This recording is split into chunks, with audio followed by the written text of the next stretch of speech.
ഇന്നും മനസ്സിൽ മായാതെ നിൽക്കുന്ന എൻ്റെ കുട്ടിക്കാലം. വീടിന് ചുറ്റും നിറയെ മരങ്ങളായിരുന്നു. അങ്ങനെയുള്ള ഗ്രാമത്തിലെ രാത്രികൾക്ക് കനത്ത ഇരുട്ടിൻ്റെ ഒരു തണുപ്പുണ്ടായിരുന്നു. ആ നിശബ്ദതയിൽ വല്ലപ്പോഴുമേ കേൾക്കാറുള്ളൂ എങ്കിലും ദൂരെ എവിടെ നിന്നോ ഒരു വിചിത്രമായ വിളി ഉയരും. പൂവാ പൂവാ എന്ന്. അതായിരുന്നു അമ്മമ്മ ഭയത്തോടെ പറഞ്ഞിരുന്ന കാലം കോഴിയുടെ വിളി.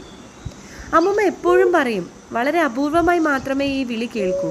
പക്ഷേ ഈ പൂവാ വിളി കേട്ട അടുത്ത ദിവസം വീട്ടിലോ അയൽപക്കത്തോ ഉറപ്പായും എന്തെങ്കിലും ഒരു ദുഃഖവാർത്ത ഉണ്ടാകും. കുട്ടിയായ എനിക്ക് ആ അപൂർവതയും അതോടൊപ്പമുള്ള ഭയവും മനസ്സിൽ മായാതെ നിന്നു. ആ വിളി കേൾക്കുന്ന രാത്രികളിൽ ഞാൻ അമ്മമ്മയുടെ അടുത്തേക്ക് ചേർന്നിരിക്കും. അമ്മമ്മ കണ്ണുകളടച്ച് ആപത്ത് ഒഴിവാക്കാനായി മെല്ലെ മന്ത്രിക്കും, നാരായണ നാരായണ എന്ന്. അമ്മമ്മയുടെ ആ ജപത്തിൻ്റെ ശക്തിയിൽ ഭയം അലിഞ്ഞു പോവുമായിരുന്നു. എങ്കിലും ആ വിളി മനസ്സിലുണ്ടാക്കിയ ഞെട്ടൽ മായാതെ ഹൃദയം വേഗത്തിൽ മിടിച്ചുകൊണ്ടിരിക്കും. ഇന്ന് നഗരത്തിൻ്റെ വെളിച്ചത്തിൽ ആ നിഗൂഢമായ ശബ്ദം കേൾക്കാനേയില്ല. നമ്മുടെ തിരക്കിട്ട ജീവിതത്തിൽ ഓർമ്മകൾക്ക് മാത്രമേ ആ പഴയ ശബ്ദം കേൾക്കാനുള്ള ചെവിയുള്ളൂ.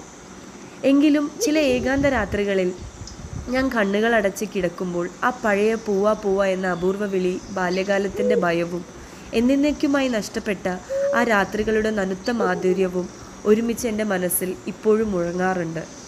നിങ്ങൾ ആരെങ്കിലും ഈ കാലം കോഴിയുടെ നിഗൂഢമായ പൂവ എന്നുള്ള വിളി എപ്പോഴെങ്കിലും കേട്ടിട്ടുണ്ടോ?